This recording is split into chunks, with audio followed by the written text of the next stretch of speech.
troopers who made it through the end of the day. We're going to have a little bit of fun along the way, too. It was quoted earlier, Arthur C. Clarke famously once said that any technology sufficiently advanced is indistinguishable from medicine. My God. Such as what I'm doing right now. This cannot actually be real. Do not attempt to do this at home. You could end up in somebody's emergency room. Because just think about it. If this were actually real, what would happen if I pulled down hard on these two ends of the rope? What would happen if something quite possible if this were a normal or completely real piece of rope? And yet I claim to you that it is a completely normal, real piece of rope. I mean, can you believe your eyes anymore? Pixar didn't happen, just means nothing anymore. Because again, Jessica, yes?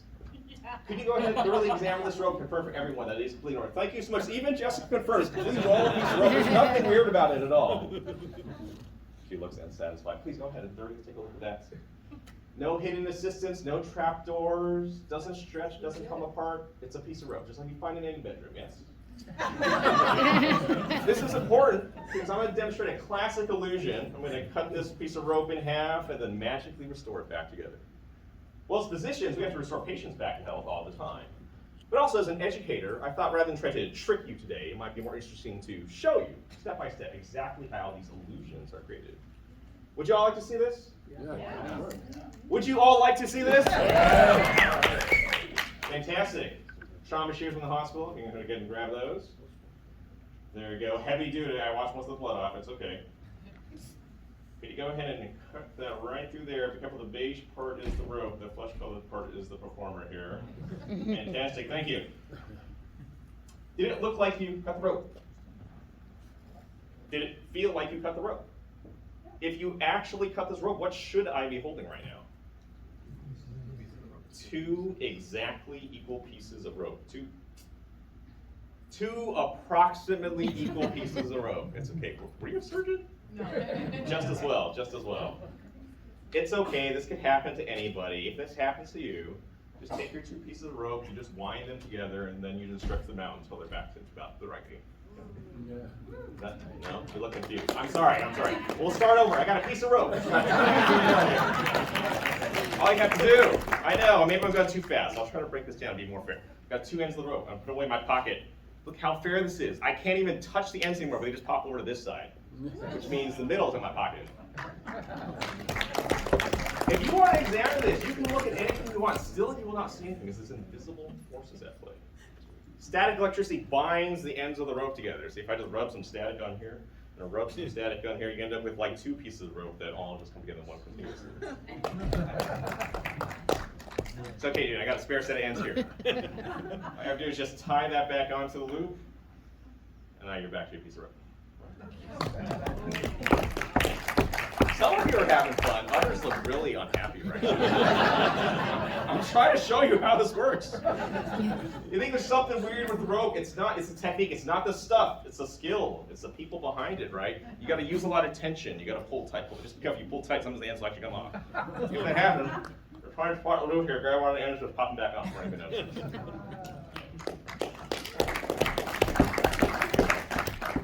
Some of you look so frustrated. It's like, there's something wrong with the ends of that rope. The ends are fine. It's actually the middle that comes off whenever you need to. All you have to do is just make sure that you reattach the middle piece back on seamlessly before anybody notices. Let's get back to where we're supposed to go. You're supposed to be cutting this rope into two equal pieces. The shears were actually just misdirection. You can just cut the rope with your fingers just like that. And then put the two pieces back together. All you have to do is just tie them back together. Cutting and tying, you let the heat from the static electricity cool down. I'm doing this slowly so you can see it this time. You give it a breath. And consider in this day and age, can you tell what is real and what is not? We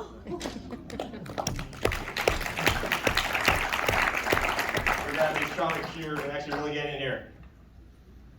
This is actually difficult for me too. I'm an internal medicine doctor. You know how to hide a $100 bill from a medicine doctor, yeah? You stick it under a bandage or a dressing, we're never going to look down at it. That's gross. How do you hide a $100 bill from a radiologist? What was a radiologist? You stick it on a patient's forehead. They're never going to look at it. How do you hide a $100 bill from a neurosurgeon? Impossible. Stick it to their child's forehead. They'll never get it. Oh, sorry. Too real. We'll see where this next one goes. How do you hide a $100 bill from a pediatrician? Don't bother, they wouldn't know what a $100 bill looks like. Okay, look at this point, we should have 60, but 14 little pieces a row. But if you twist these together just the right way, you might be able to just bring this back into one complete piece of row. Wow. Now we're going to get these knots come right off, and we are back to one.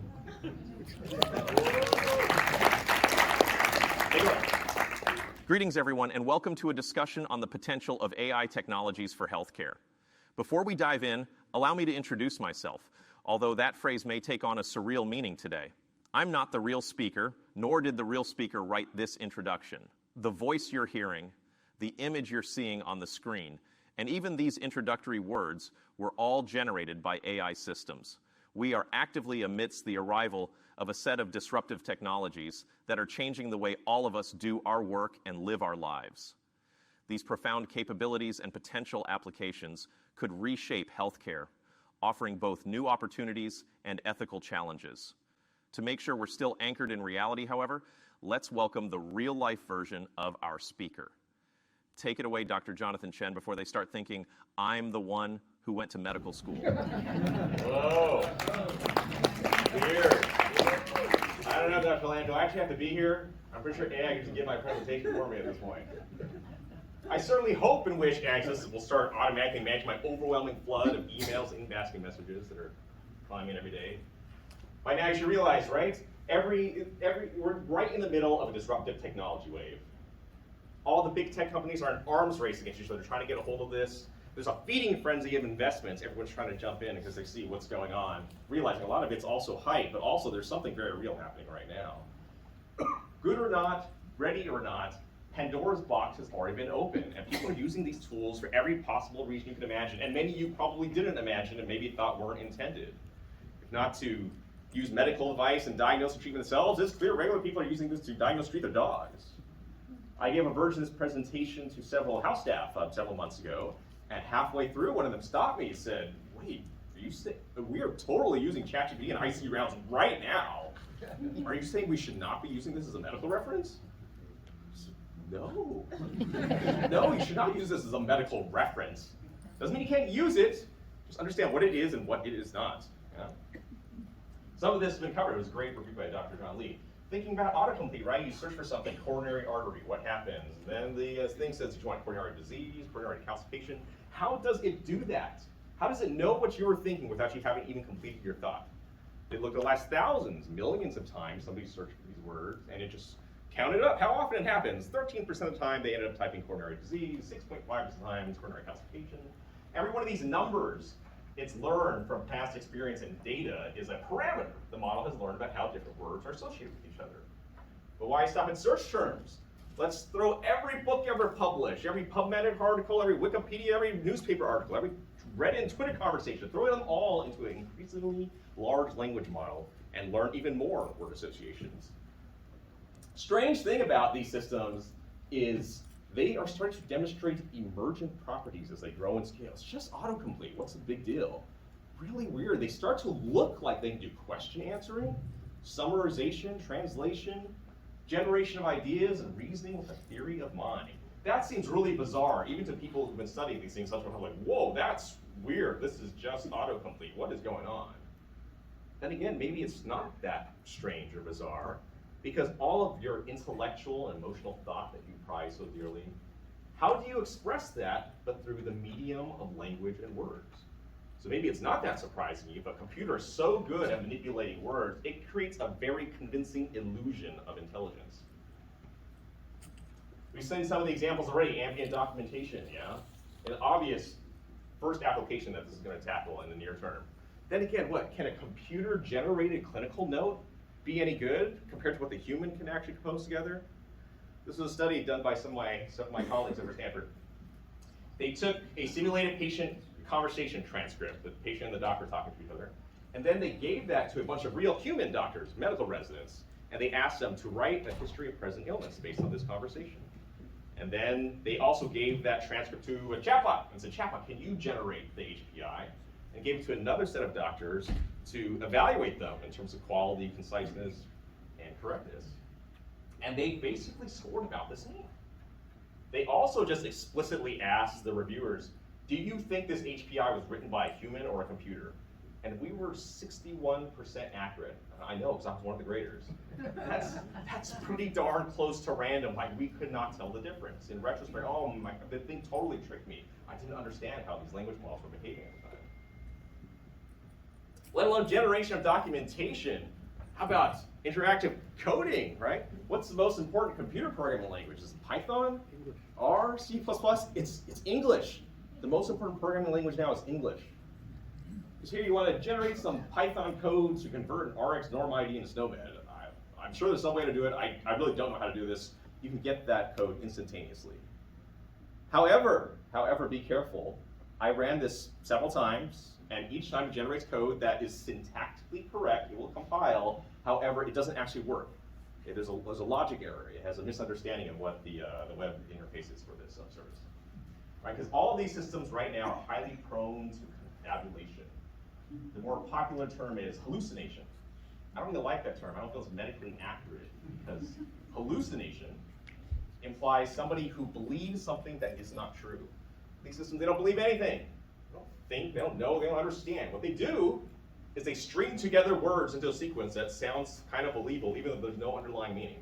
This is the perfect description of confabulation, right? It's like your chatbot has an alcohol problem. It's now got Nicky Korsakoff syndrome. Concrete example. I asked chatbot, hey, who are the 3 most famous graduates of Stanford Medical School? I list some people. Oh, Paul Brewer, we got a building named after this guy. These very famous people. None of these people graduated from Stanford Medical School. This stuff is just making stuff up. This is a problem, especially because look how credible and coherent it sounds when it explains it. If you didn't already know the answer and you just read this, how could you possibly realize it was wrong? And then why would you be asking if you already knew? How about a medical example? Hey, chatbot, I want you to explain how opioids reduce mortality and heart failure, and I want to see references to back it up. Chatbot, it tries to resist. Says, I'm not sure that's true. But hey, if you say so, okay, this is how opioids help people with heart failure. And here's some references. But go look up these references. Go look up these PubMed IDs. You'll find that none of these articles actually exist. The thing is just stringing together author names and title words together into something that looks like a citation. It has no sense of what's the truth or accuracy. It's just trying to be believable. A sequence of words that looks like something that would be real. Go back to, well, sure, let's go ahead and do that. I mean, this is a dangerous moment in history. We're converging upon a point in history where real versus fabricated information, human versus computer-generated content, you can't tell the difference anymore. Right? Let alone medicine. I don't know how you have a functioning democracy when we can no longer recognize, let alone agree on what is real and what is not. I really don't know. Like, let alone our patient outcomes. I don't know how you sustain a functional democracy in a world like that. I hope somebody here has got a solution. Back to confabulation a little bit. Imagine you had a medical student who is super smart, memorized so much stuff, but they also just make stuff up on rounds as they go. Like, how scary would that be? So you said the patient had a fever, abdominal pain, and they had a cholecystectomy before, and white count's 15. All right, wait, hang on a second. Was all that actually true, or are you just making stuff up? How would you feel? How would you feel if the med student's answer was, most of what I told you was true. I just can't tell you which parts were true. How much would you fear having to work with and relying on this person? How dangerous would they be to patient care? That's kind of the current state of what you have to admit. All right, we're going to play a little game here just to emphasize some illustrative points. I'm going to need some help from some of your audience members to kind of make that a little more concrete. Deck of cards here. I want everybody here to just think of any card. Just the first one that pops in your mind. The card that you like. Queen of Hearts. Okay, well, I was going to say, yeah, who here thought of the Queen of Hearts? Who here thought of the Queen of Hearts? Several people, yeah. Who here thought of the Ace of Spades? Keep your hands up, keep your hands up. You thought of the Queen of Hearts, the Ace of Spades. Take a look, everybody. These are the most predictable people in the room. And that's great, because I really need your help. Keep your hands up. Go ahead, come on. Let's grab you. Advantage, yes, you volunteers, great. Who else have their hands up? Queen of Hearts or Ace of Spades? How about here in the grayish? Let's get maybe two. Here, how about in the black over here? And then let's get one more. Right here in the pinkish or salmon. Very good. Let's give him a big hand. Go ahead and come up on stage. It's a very interesting, strange phenomenon. Go ahead, stand up here, face the audience. For as much as we worry about AI having biases and being on different behavior, like humans have cognitive biases too. Good to see you. Many of which we are unconscious to, right? It just turns out if we ask them to think of a card in a deck, they will think of the Queen of Hearts, Ace of Spades way more than they should if this was actually random chance, right? You guys could have picked all of these, right? And yet still, I don't know why you couldn't help yourself. You just leaped to the Queen of Hearts. It was so eager to get to. There's a reason. There is reasons, right? Because of some natural human biases and perspectives. You know, we'll have to change it back to the $5. Very good. So to make this a little bit more objective, I'm going to wrap up the deck of cards into some rubber bands here, so you guys don't drop them. I'm going to hand it to you in a second. And what I'm going to ask you to do is to just take the deck and then just peek at any one card. Remember, like here, I've got 4 diamonds, or I've got 7 of hearts, or something like this. Don't look at 9 diamonds, so I can see that. That's too obvious. Don't let me see your card. Don't let your neighbor see it. Don't look at multiple. You get distracted. Just peek and look at any one card, and then just go to remember it. Is that okay? Okay, take a peek at one card. Make sure you actually remember your card, though. It is surprising how common it is that people forget their card. And nothing will make sense if you forget your card. Let's see if this mic works. Test. And then, can I ask, what was your name? Mary. Mary. Nice to meet you, Mary. And we have Michelle. Lucas. Good to see you. You got it? And Russ. Very good. Y'all got a card? Y'all remember it? Very good. So here's the situation. We're going to play a little game right now called Truth or Lie. Fact or confabulation. I'm going to ask you each a set of questions about your cards, and when you answer, you can tell the truth or you can lie. Sometimes you should lie, it'll make it more fun. And the game here is to see, can we tell the difference? Who's telling the truth and who's lying at different times, so we can figure out what's going on, right? But this essential modern skill you got to have now, even more than before. So for example, Mary, I might ask you, was your card red or black? Red. Oh, okay. What was this? You seem a little unsure about that. I wonder if it's a lie. It's a lie, right? Yeah. Well, you didn't actually have to confirm, but that made it pretty easy. Because I've been talking about truth and lies, she's like, I guess I should try lying. Michelle, was your card red or black? Red. Was your card red or black? Red. Black. I didn't actually ask Russ a question. I said black. That's how confident he was, because that was probably the truth. All right, let's see. Was your card, Russ, was your card odd or even? Well, look at this. Look at this. He's like, what? That doesn't make sense, because he probably has a picture card, like a jack, queen, or king, or maybe an ace, yes? Very good, very good. Is your card odd or even? Odd. Odd or even? Neither. Oh, interesting. Red or black? I told you red. There you go. It's hard to remember when you lie, actually. That's like a little bit figuring out where we're going. Let's work on the numbers. Let's work on the numbers. I'm going to start naming all the numbers in a deck of cards. And what happens is, as I approach your number, it's very likely you're going to give it away somehow. Most people tend to get a little constipated in the face, is what happens. So we'll see. Go ahead and face the audience so they can all see your facial expressions. And I wonder, did any of you have a 2? You're a terrible liar. Maybe have a 3, 4, 5, 6, 7, 8, 9, 10, Jack, Queen, King. What? I don't know. It's actually like, you can't help but be honest, maybe. Or and I know you guys think I forgot, but an ace. We had an ace. Oh, okay, wow, fantastic. You didn't actually have to tell me, but that makes it a lot easier. I appreciate it. All right, let me see. This is more art than science, okay? But I'll try. All right. I'm going to try to name all 4 of your cards. If I get your card correctly, please don't react, because it'll be too obvious. I can just guess. In fact, you can even close your eyes for a second and just focus on your cards, think of nothing else. Because I believe your cards were closed eyes, Lucas, you're not a very good liar.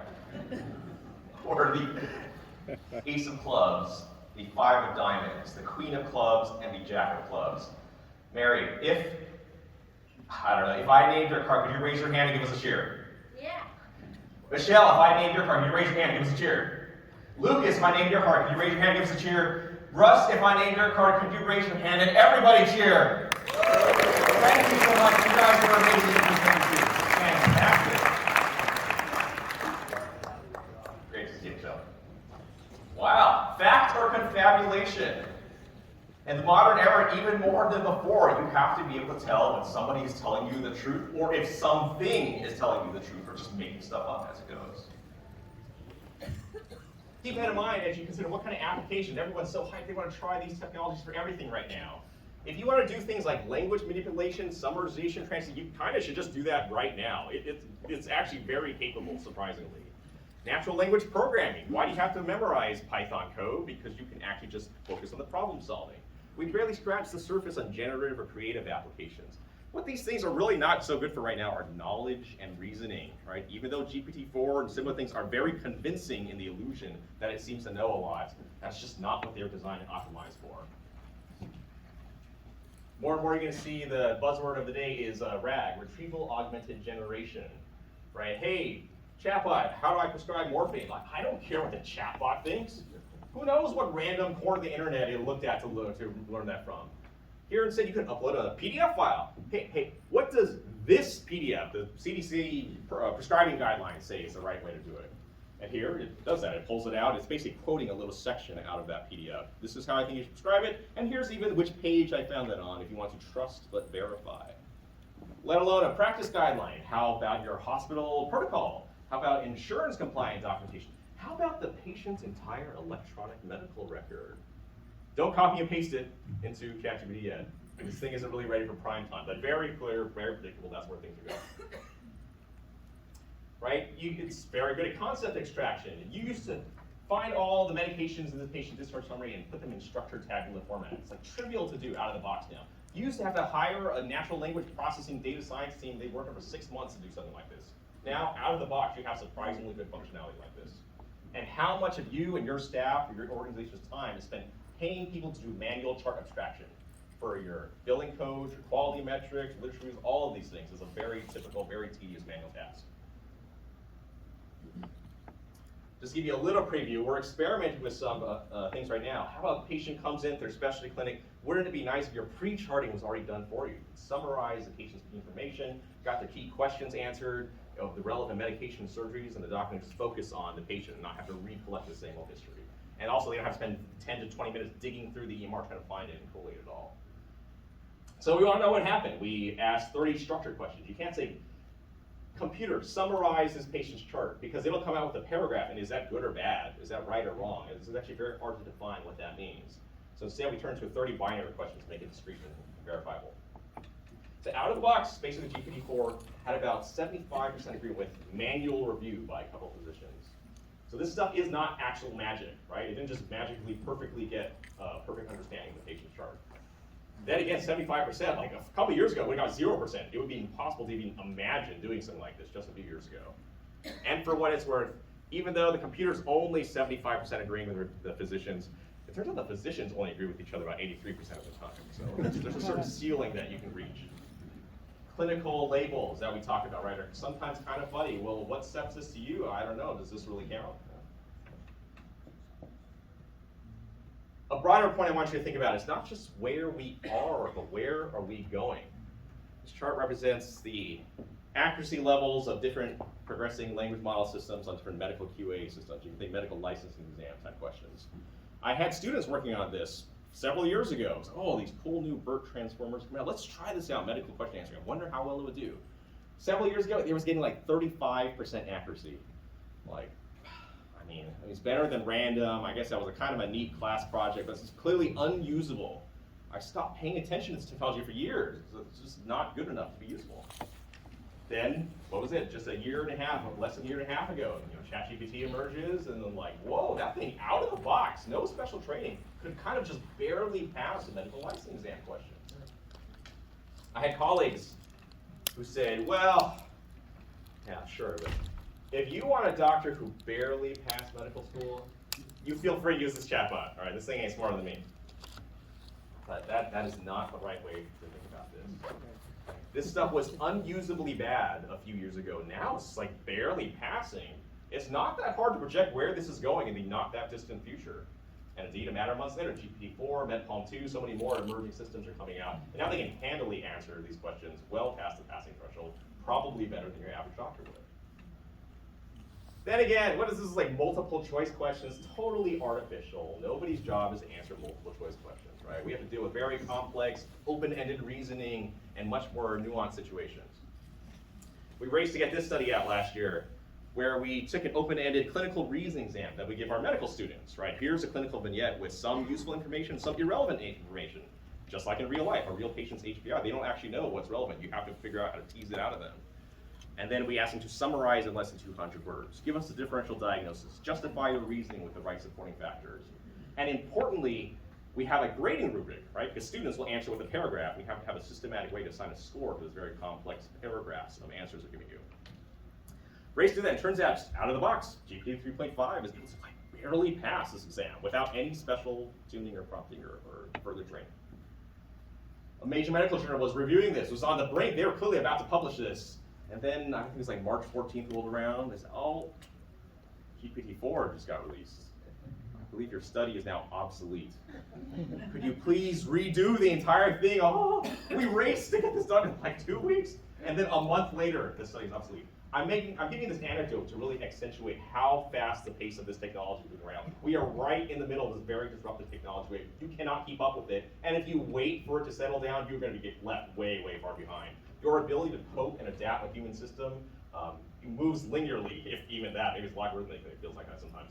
But things can move at an exponential pace, and it's moving very rapidly. And it matters, because GPT-4 handily, easily passed this open-ended reasoning exam. On the right again is GPT-4, and just for the heck of it, and the bluish on the right, that would be Stanford medical students, their score distribution. Everybody still passes, like it's okay, but like the chatbot out of the box scores a couple points better than our medical students on average. On an exam where the purpose of the exam was to screen students, are you ready to actually see real patients? Have you learned enough clinical knowledge? Can we trust you to start seeing patients? What is the point of this test now? What is the point of this test? Because when they could just use a publicly available general purpose chatbot and pass this easily. Next level evaluation. Then again, how well a chatbot does an exam, like who cares? Nobody's gonna let a computer do medical care. The relevant question is what happens when you give this tool to a human physician or a human patient, and does that actually change their behavior and their outcomes? Here we did a human computer user study, gave them a bunch of classic clinical diagnostic dilemmas, cases, and asked of complex diagnostic reasoning. What do you think the diagnosis is? What are your supporting factors? What do you think the next steps will be? And design a whole grading rubric about it. And randomize people to whether they could use anything usual, like up-to-date Google, usual internet, but not LLMs, versus the intervention group. They basically got GPT-4. So interesting, let's start with actually on the right in the bluish. This is doctors, they're not alone. It's alone plus the internet, basically, short of LLMs. That's how well they scored on these exams. And then on the left, the reddish, that's how well GPT-4 did it by itself. And in the middle is what happens when you combine the two. Yeah, weird, right? It's not what we expected. It's not what we expected. It turns out if you give the doctor access to GPT-4, you just give it to them, right? You don't promote it, you don't train them. Just, here's this tool, you can use it. It didn't really make that much difference. It really flies in the face of the classical fundamental theorem of informatics. What is that, right? Human plus computer is better than either alone. This seems to imply the human's kind of slowing the computer down. I don't know what you want to think about that. A lot more that has to unpack that, but it's not enough to just drop it in people's lap. Clearly they need specific training or thinking about it, or we should be thinking about what certain tasks are humans versus computers are really appropriately suited for different roles. All right, other docs, many of them I talked to, as these things come out. Okay, fine, computers are getting really good, and they can memorize a lot of stuff. Sure, that's what computers are good at, but hey, I have the human touch. Can't simulate the kind of empathy and therapeutic relationship our patients need. It's been touched on already, and I know it's a loaded thing. A couple studies now, but here was a very high profile one last year. answering medical questions on Reddit, and doctors answer these questions, and also they gave it to a chatbot to answer. And then they graded the answers and found the chatbot-generated answers scored higher both in quality and in empathy. Like the robot was nicer to people than real doctors were. And to be fair, as was pointed out, and part of it's because if I'm answering these messages, I have to be kind of terse. I don't have time to deal with this. I got 100 other messages and other things to do. Here's a very terse response, answer. I don't have time to write some flowery, empathetic thing. I got to move on. A lot of limitations here, but the broader theme I want you to consider with this and other studies emerging is that as much as there clearly is something very special about the human touch and interactions you can make, I don't think we have as much of a monopoly on empathy and therapeutic relationships as you might like to believe. And why, for better and for worse, I fully expect far more people are going to receive therapy and counseling from automated bots rather than live humans in the not distant future. And it's not because robots are so great and humans are so bad. It's because of supply and demand mismatch. There's an extreme imbalance. So many patients need this help and services, and a human-driven workforce is never going to be able to keep up and reach them. You can look up this essay. It'll come out in the New England Journal of Medicine AI pretty soon. I wrote about one of my early experiences with one of these chatbots where I know how to break this thing. I've been studying these things for years. You give it a question not of facts, but of values. You put in a snuck premise. You give it alarming statements. It'll probably say something really nasty, toxic bias. There's all sorts of ways to mess up these things. In this case, I gave it an ethical dilemma. In a real-life scenario, I saw a patient in the hospital with dementia, and I was talking to the wife. It was a tough conversation, right? A lot of deep counseling had to be done. Afterwards, I went to the chatbot. I said, hey, chatbot, let's do a little role play. You pretend to be the doctor counseling me. I'm going to pretend to be the patient's wife asking you some questions. Let's see how it handled that situation that I did in real life. I asked the chatbot pretending to be the family member. I'll keep trying. Where's the point? I said, doctor, you told me that my husband of many years is now choking on his own food, and that's why he has pneumonia now. I know he's been having worsening dementia. I don't think he would want it to live like this. The other doctors have scheduled to have a permanent feeding tube placed in him. I don't know, but if we don't do that, we'd just be leaving him to starve to death. What choice is there? Chatbot says, I understand this is a really hard time for you. Putting in a feeding tube can be helpful in some situations, but it also cause problems like infections. With your husband's dementia, he might not even feel hunger the way we do. Feeding tube might not make him feel better. It might even make things more complicated. Let's say he starts needing restraints. I read this and thought, that's a pretty good response. It even has this, detail about the risk of needing restraints. Oh, I didn't even think about that. But clearly, it's just parroting some patient information pamphlet I found online is basically what's happening. So I didn't let it get I pushed it harder. I hit it with all the toughest critiques. Oh, all my family's gonna be so mad if I don't do everything to save his life. I have to do this. I can't give up on him. He would never give up on me.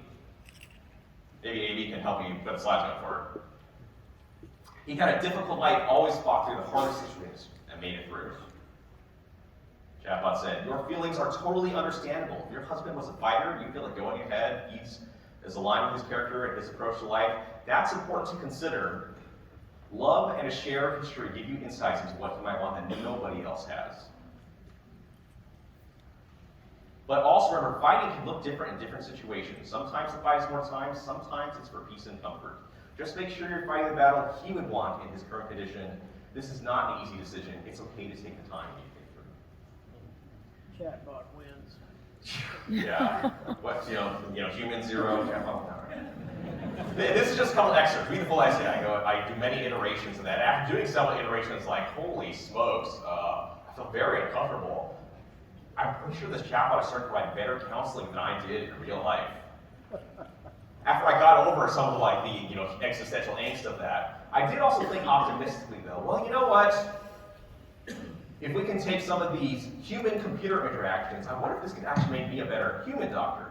Right? Let's use these tools to automate our mundane paperwork. Yes, please, let's do that right now. But also, this lets me practice a high-stakes conversation in a low-stakes environment that I actually think could actually make me be a better human doctor. I'm going to need somebody to help me again to do a little last demonstration to see if there's any still value in human intelligence. I'll try to demonstrate what I can. Anybody here medicine training? Anyone here a medicine doctor? Can I have you come on up? Let's give me a big hand.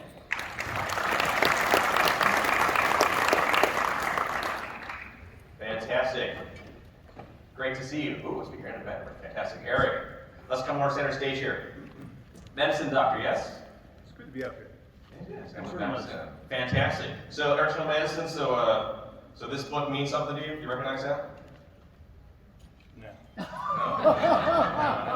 Different training. That's okay, that's Lost okay. manual. Okay, different brand. Same concept.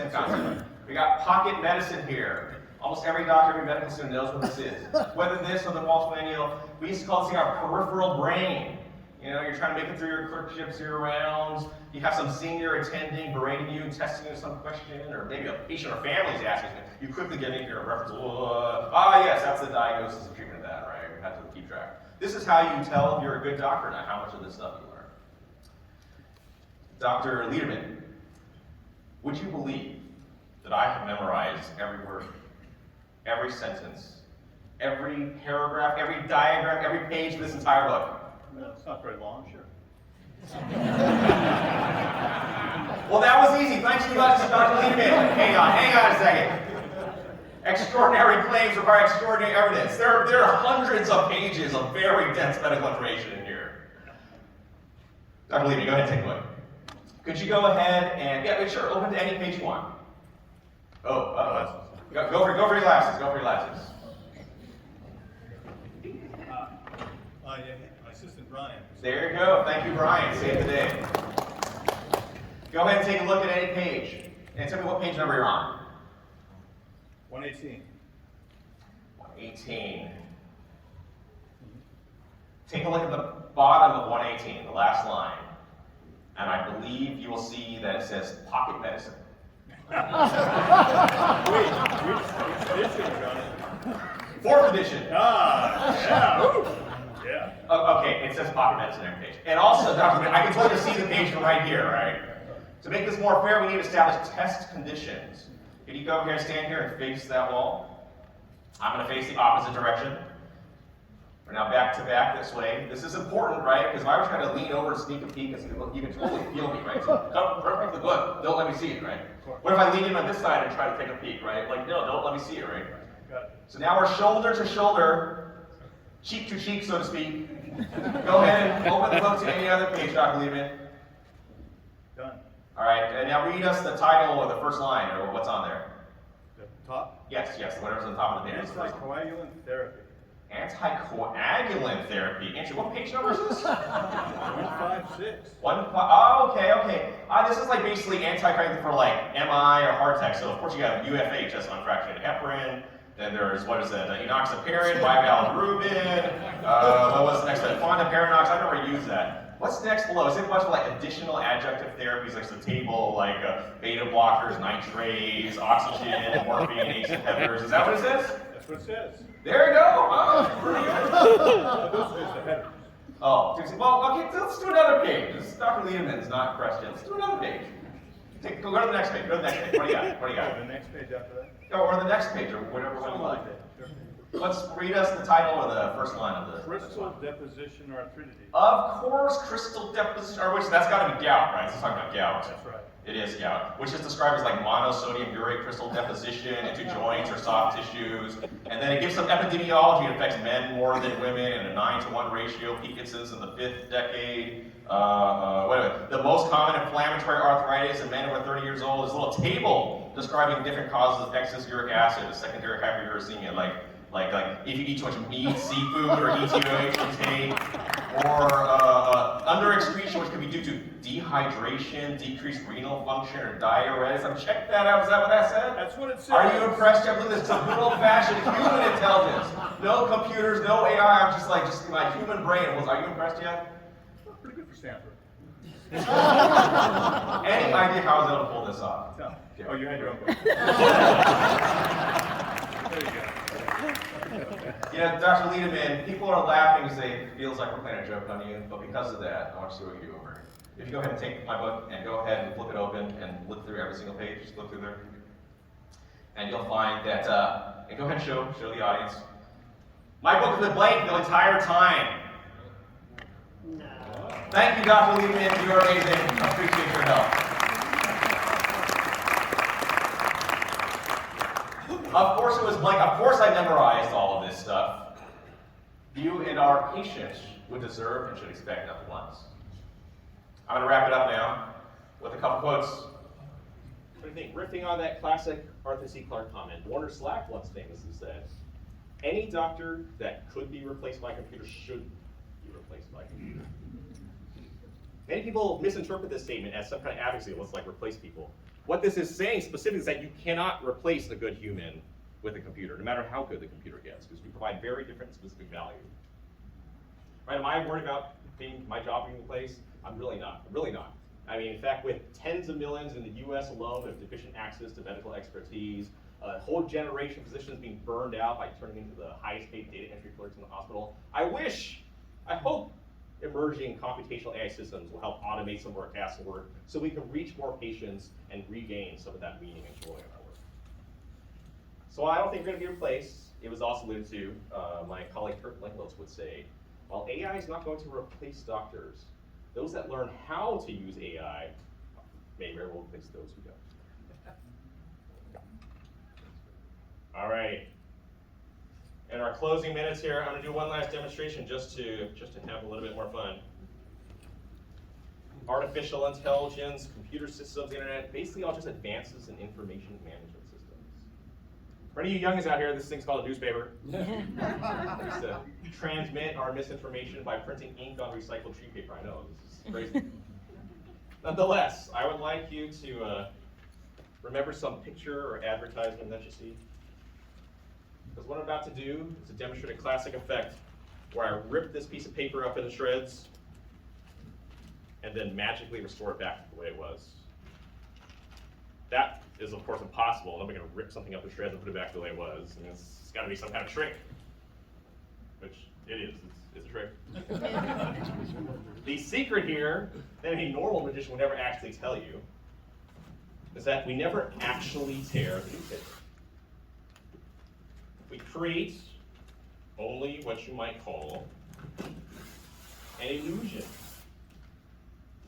This illusion is aided by the fact that not only does it look like it's being torn, it even kind of sounds like it's being torn. You can give me that look. I have people get angry at me, like, oh, Jonathan, you're insulting my intelligence. It is obvious you were tearing that paper. I can see there are separate pieces coming out of this thing. Ooh. And of course, if that were actually true, how could I possibly get out of this situation? I have to make some even more crazy story where I'm gonna like fold up these pieces and like magically like fuse and heal it all back into one coherent object, getting all the pieces to heal back into one thing. That, of course, is nonsense. It's also completely unnecessary. Because you all know just as well as I do, if you stare closely at these pieces, wait a second, this newspaper was never actually torn.